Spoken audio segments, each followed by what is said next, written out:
AC alternating current से ये question है जो आप यहाँ पे देख पा रहे हो। तो विच one of the graph shown in figure 1 represent the variation of current I in the circuit shown in the figure with time I और versus t का ग्राफ, चार ग्राफ आपके पास दिए हुए हैं। The key being plugged at t equal to 0। तो वैसे case में L और R सर्किट में इस चार में से कौन सा ग्राफ पॉसिबल है ये बताना है। देखिए जो करंट जा रहा है एल आर सर्किट में, सिर्फ एल आर सर्किट की बात करें, सी इसमें है ही नहीं, तो I equal to I not 1 minus e, और ई पे पावर जो है आपका minus r into t upon L,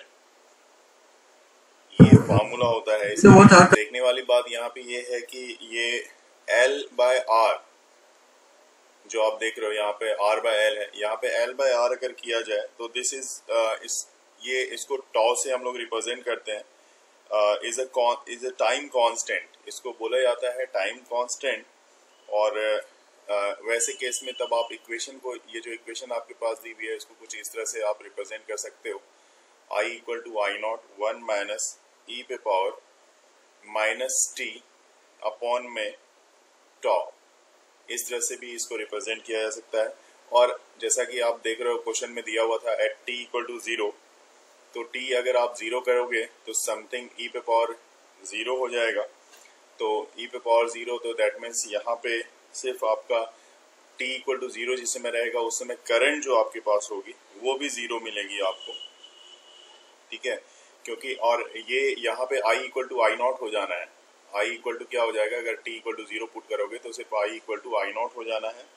और t जो है, ये जो t टाइम कांस्टेंट की हम यहाँ पे स्मॉल टाइम जो इंस्टेंटेनियस टाइम लेते हैं हम लोग, ये this one is very very greater than the time constant tau, इसकी काफ़ी ज़्यादा बड़ा होता है टॉ से। तो इस तरह से हम लोग इसको देखते हैं। अब ग्राफ आप समझ सकते हो यहाँ पे कि ग्राफ को कैसे देखा जाए।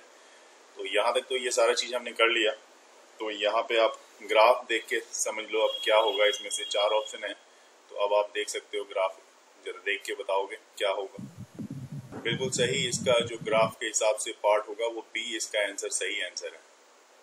देखिए यहाँ पे ऊपर वाला फिगर यही एप्लीकेबल है। इसी फिगर में आपको दिखाना है कि विच one of the graph shown in the figure represent the variation of potential difference V across the inductor with time, the key being plugged at t equal to 0। और ये ऑप्शन है पहला A, B, C and D।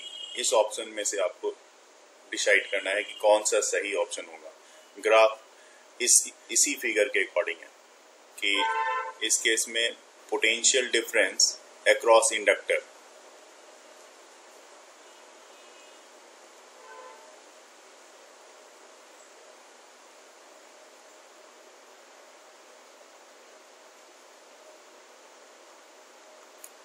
ठीक है ना।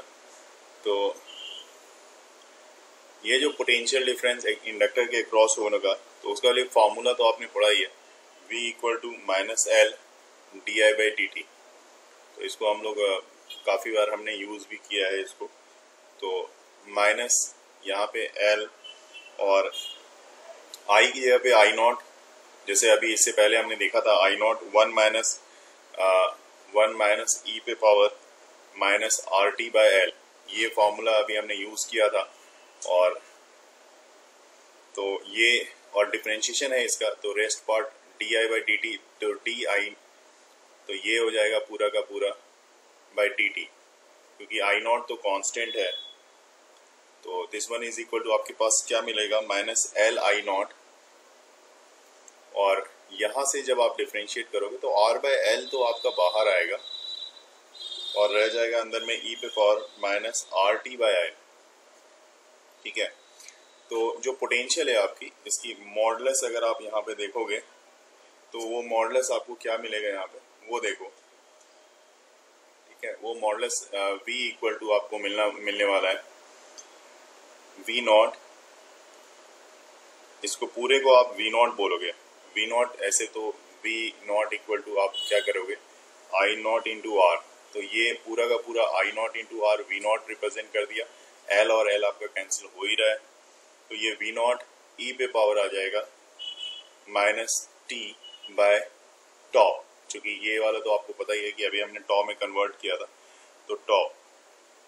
तो अगर आपका अब यहाँ पे आप देखो आपके पास कंडीशन क्या था, आप क्या बता रहे थे कि जी कंडीशन ऐसा है कुछ कि v equal to V naught कर लिया जाए, v इक्वल टू क्या कर लिया जाए वी नॉट हो जाए कब एंड t इक्वल टू 0 पे,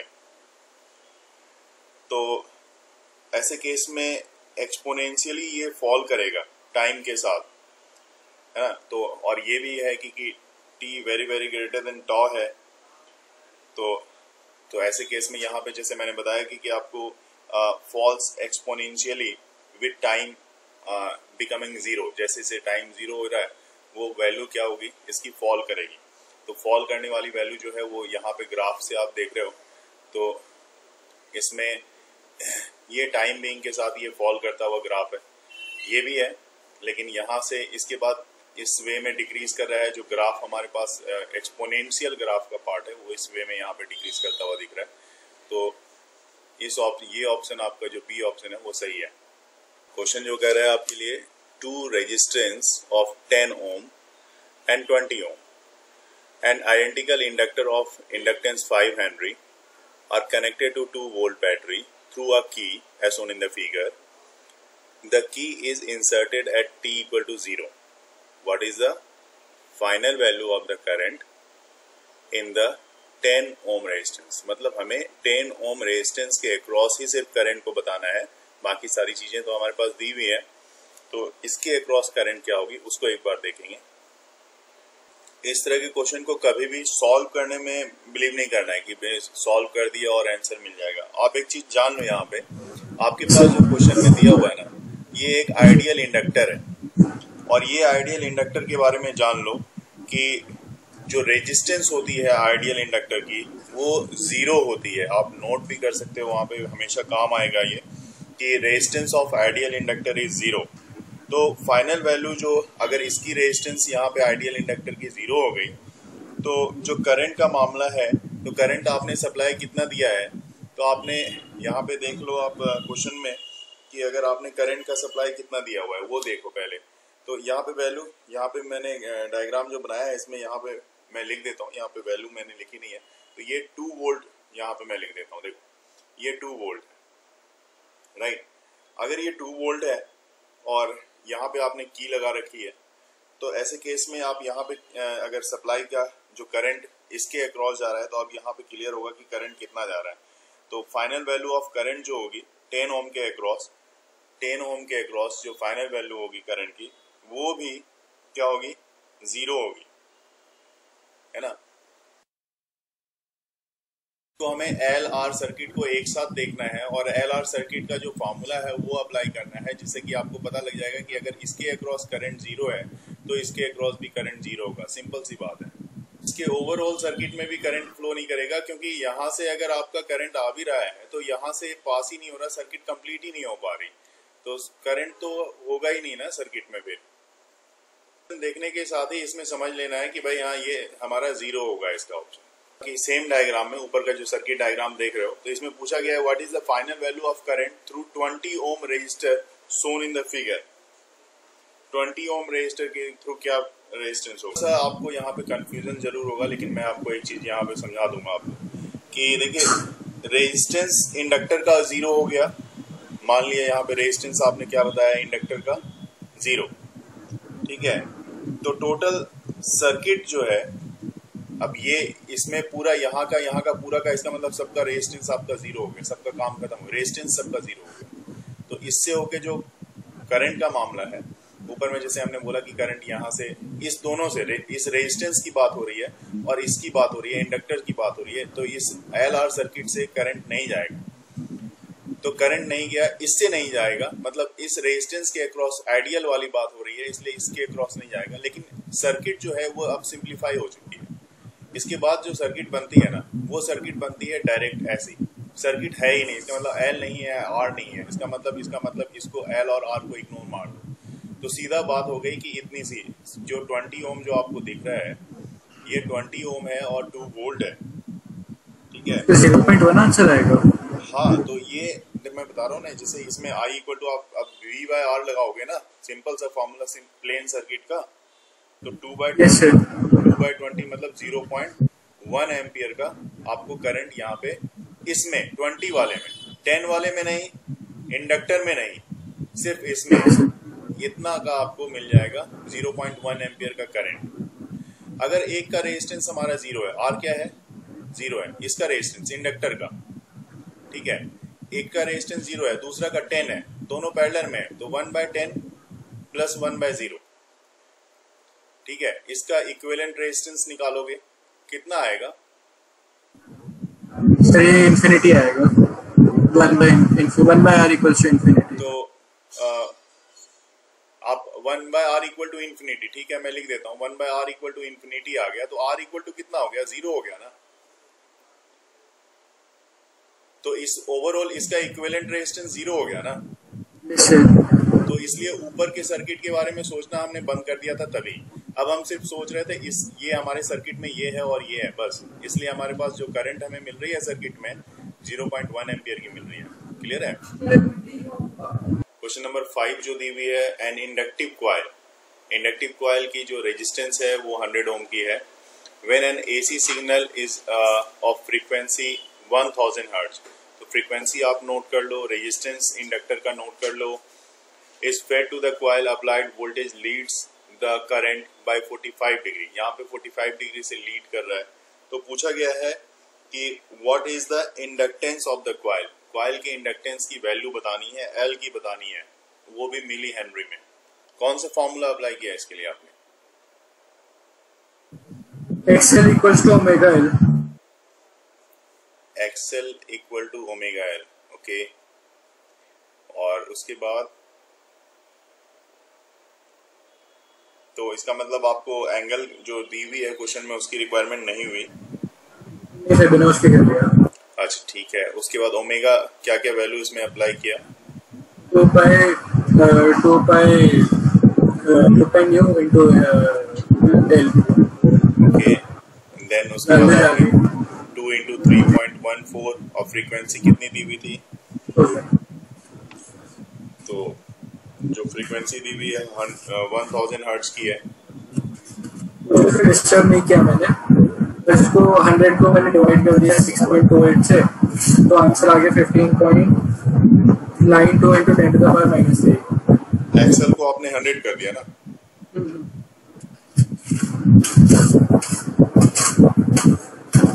तो ये कैंसिल हो रहा है। इसे मैंने कैंसिल नहीं किया। ओके, कोई बात नहीं। इसका मैं कर देता हूँ यहाँ पे। इसका डेसिमल ये 100 होगा और ये यहाँ पे एक 0 कैंसिल हो रहा है। तो मतलब ये 2 into 3.14 अगर मैं देखूँ यहाँ पे, तो ये हो जाएगा 6.28 62.8 सॉरी 62.8 आ रहा है यहाँ से मेरे पास। एल यहाँ पे एल तो हमने लिखा है यहाँ पे, इंटू एल है, तो ये यहाँ पे मल्टीप्लाई करके तो 1/62.8 आएगा। बिल्कुल सही, बिल्कुल सही। यहाँ पे जो किया आपने बिल्कुल सही किया। ये जो डिवाइड करके ये वैल्यू आएगी, मतलब अगर मैं 62.8 भी लिखूं तो ये 16 mH के इक्वल, मतलब 15.9 के लगभग आएगी। एक और जैसे एंगल हमारे पास जैसे क्वेश्चन में दिया हुआ है, आप देख ही रहे थे, तो एंगल में अगर आपके पास दिया हुआ है तो एक और मेथड है जिससे हम लोग सॉल्व कर सकते हैं एंगल का यूटिलाइज करके। नहीं, वो है आपका tan डेल्टा।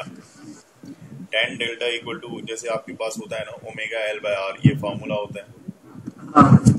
तो L इक्वल टू आप लिख सकते हो क्या, R tan डेल्टा अपॉन में ओमेगा, और R जो है आपके पास वो 100 है। tan डेल्टा मतलब tan 45 डिग्री हो गई, अपॉन में आपके पास 2 पाई इंटू न्यू मतलब 1000। तो इससे भी आप L की वैल्यू निकालोगे तो लगभग वो भी 15.9 इंटू 10⁻³ ही आएगी। फिर वही आएगा, क्योंकि ये तो हमारा 6.28 हो ही गया ना। बिल्कुल बिल्कुल। इट वाज अ कोइंसिडेंट कि 45 डिग्री की वैल्यू आपको दे रहा है, तो आपने यहाँ पे वो 1 अप्लाई हो रहा है आपके इस फॉर्मूले में, राइट। और अगर 45 की जगह 30 अप्लाई होता ना, तो शायद यहाँ पे वो जो रिजल्ट आप फाइंड आउट करना चाह रहे थे वो शायद नहीं आता। क्वेश्चन नंबर 6 देख लो आप। An AC source of variable frequency F is connected to an LCR circuit, series circuit है ये। Which one of the graph in figure represent the variation of current in the circuit with frequency F. और यहाँ पे ये 4 graph हैं, इसी option में से आपको बताना है कौन सा सही होगा।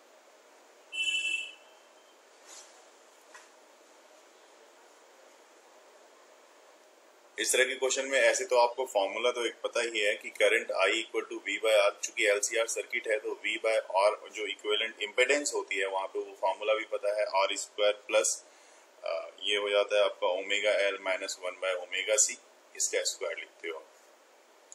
इस सब का अंडर रूट हो जाता है तो पावर 1/2 भी लिख देता हूं मैं यहाँ पे। और ओमेगा इक्वल टू आपको अच्छे से पता है 2 पाई न्यू होता है। अगर आई इंक्रीज करता है ओमेगा के साथ, समझने वाली बात है, अगर आई इंक्रीज करता है, आई इंक्रीज करेगा ओमेगा के साथ कब तक? जब तक ओमेगा जो हो वो ओमेगा सी के इक्वल रहेगा, रेजोनेंस की कंडीशन रहेगी। क्योंकि मैक्सिमम वैल्यू ऑफ करंट इसी के केस में होता है, ठीक है।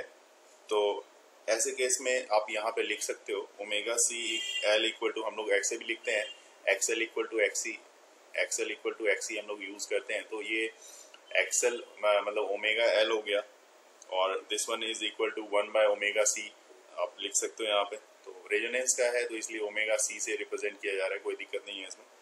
और ओमेगा सी रेजोनेंस के लिए फॉर्मूला होता है 1 by under root L C, ठीक है, रेजोनेंस के केस में। तो ये तो फॉर्मूला हमें पता है।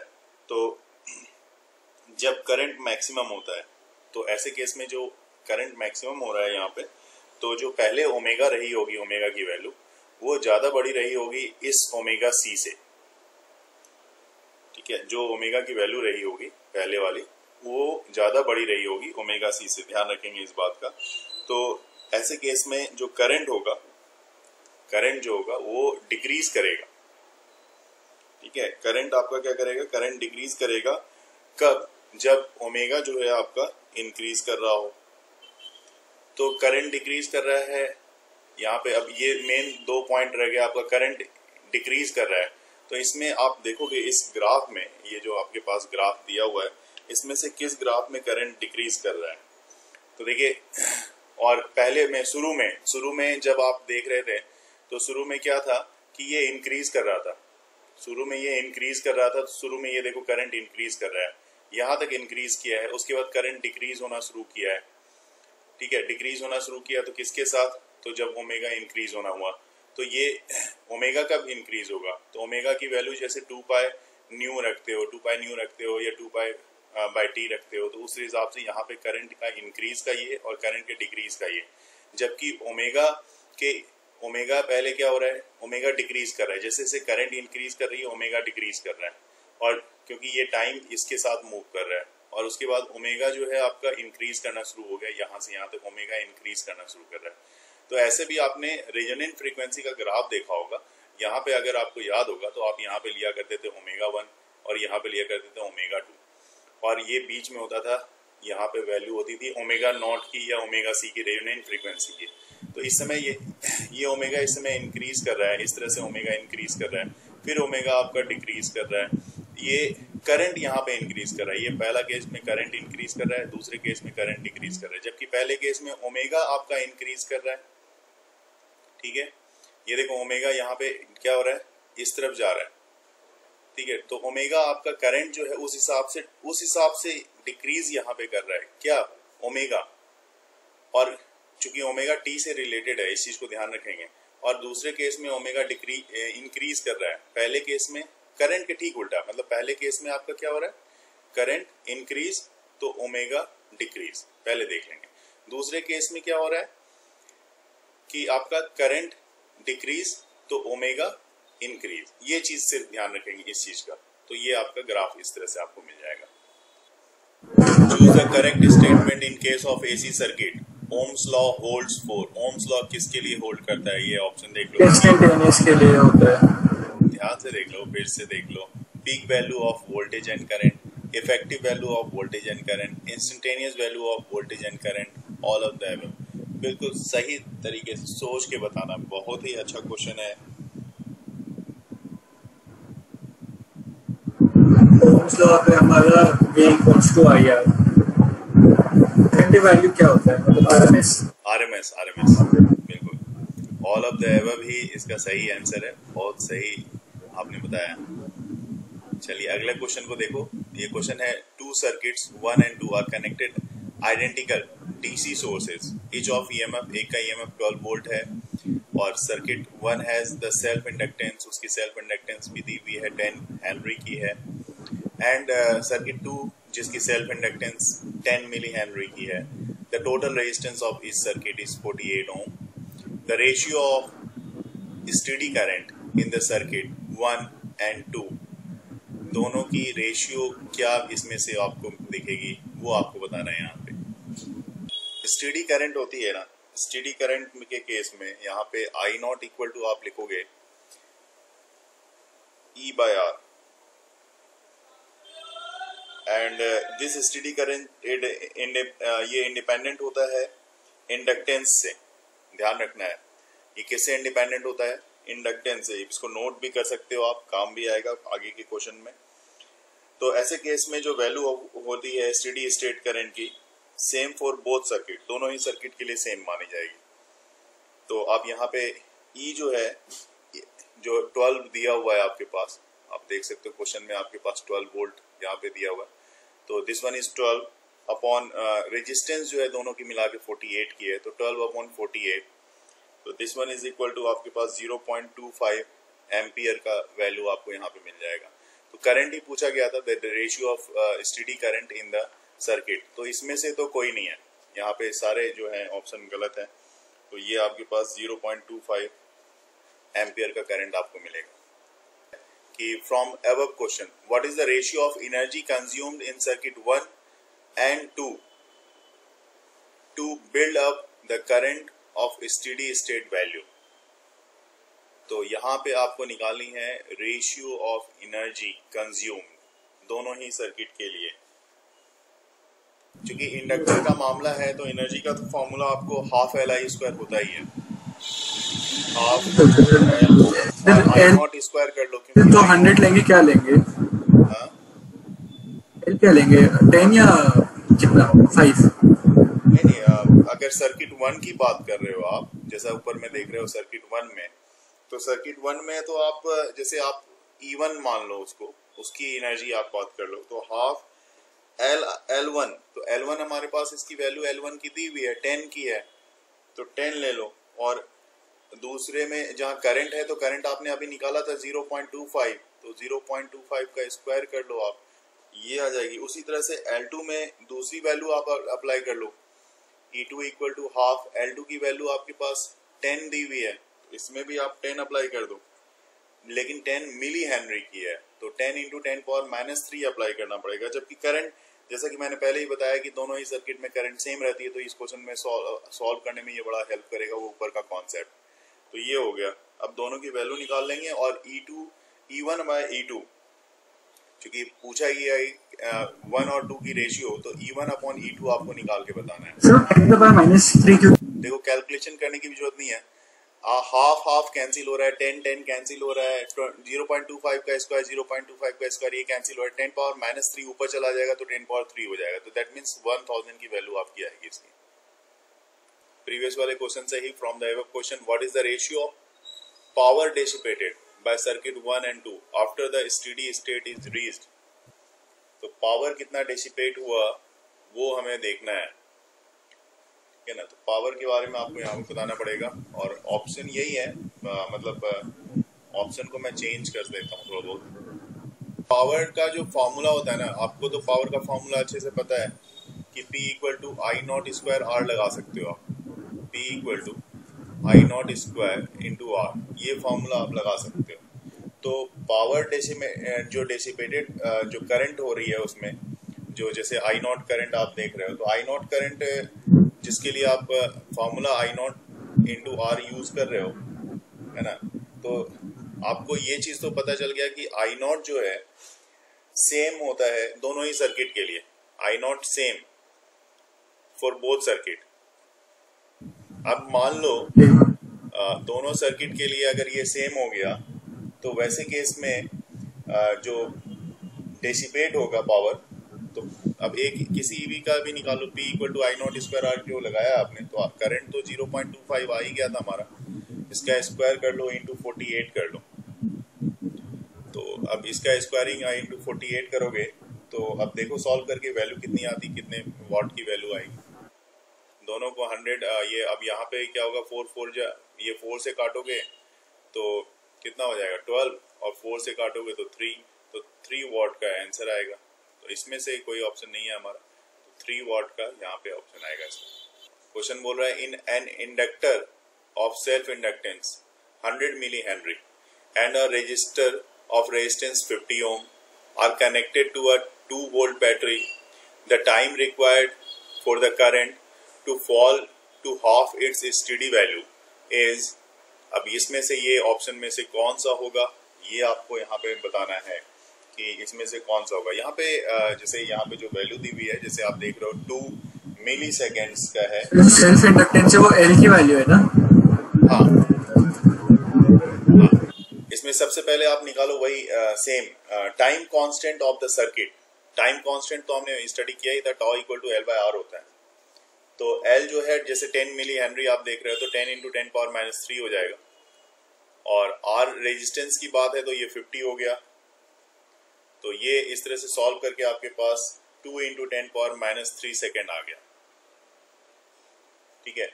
तो दैट मीन्स यहाँ पे 2 मिली सेकेंड्स, यहाँ पे आप कह सकते हो कि 2 मिली सेकेंड्स की वैल्यू आ रही है।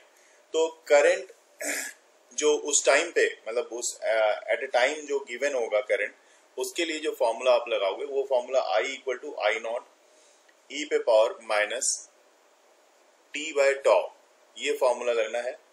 तो आई नॉट तो स्टेडी करंट है ही, तो टाइम जो ऐसे केस में time for I to fall to I naught by 2, चूंकि आधा हो जाता है ना, फॉल टू हाफ है, तो टाइम जो लग रहा है आपका कहां से कहां तक, आई से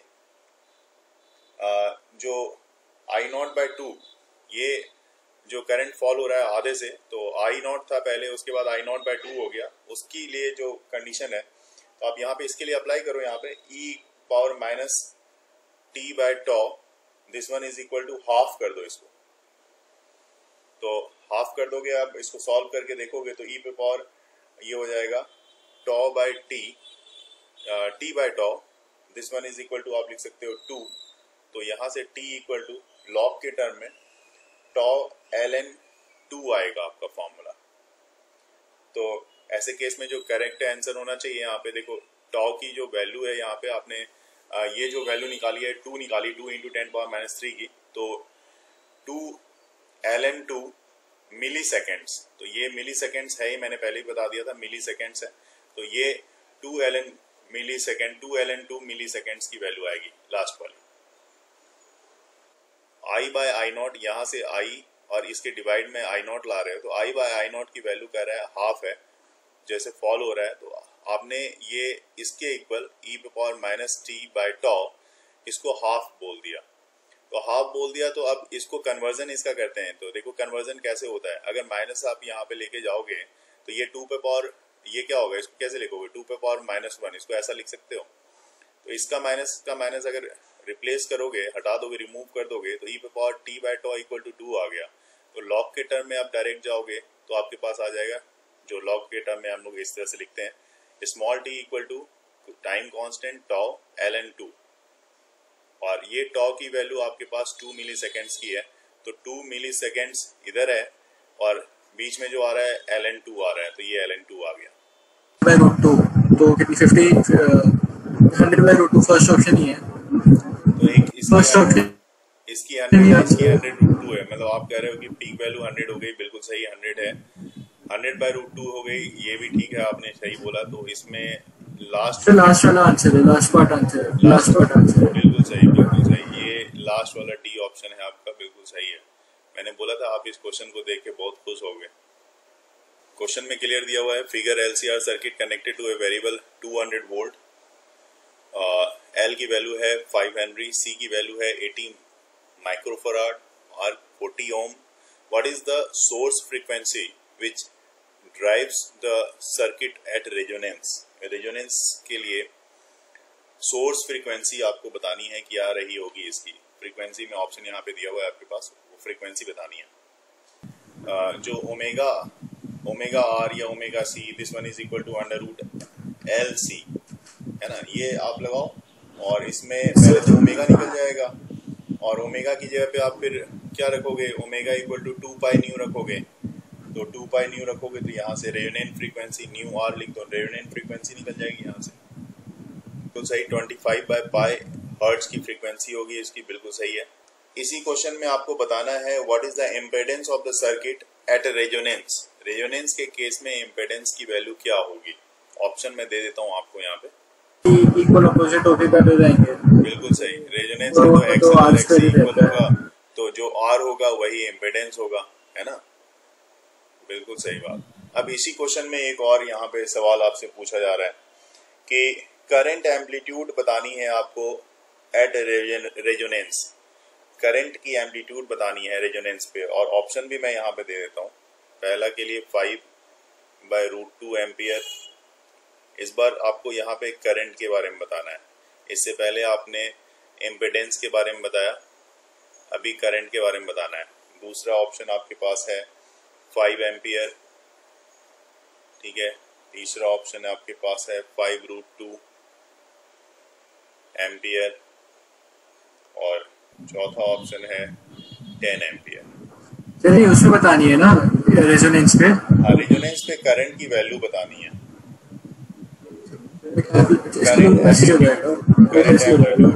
एट रेजोनेंस, है ना, बिल्कुल सही। 5√2 एम्पियर का ऑप्शन होगा और आपने जो फॉर्मूला लगाया वो भी बिल्कुल सही लगाया, जैसे कि आपने लिखा भी वहाँ पे कि I0 जैसे I0 इक्वल टू V0/Z होता है, तो V0/Z कह ले तो यहाँ पे सिर्फ R होगा क्योंकि रेजोनेंट का मामला है, और V0 जो होता है VRMS √2 इंटू VRMS होता है, अपॉन में R होगा। तो ये अब सब वैल्यू आपने यहाँ पे अप्लाई कर ही दिया, √2 लिख दिया, 200 लिख दिया, उसके बाद यहाँ पे R मतलब 40, तो आपके पास 5√2 का आंसर आ गया, बिल्कुल ठीक है।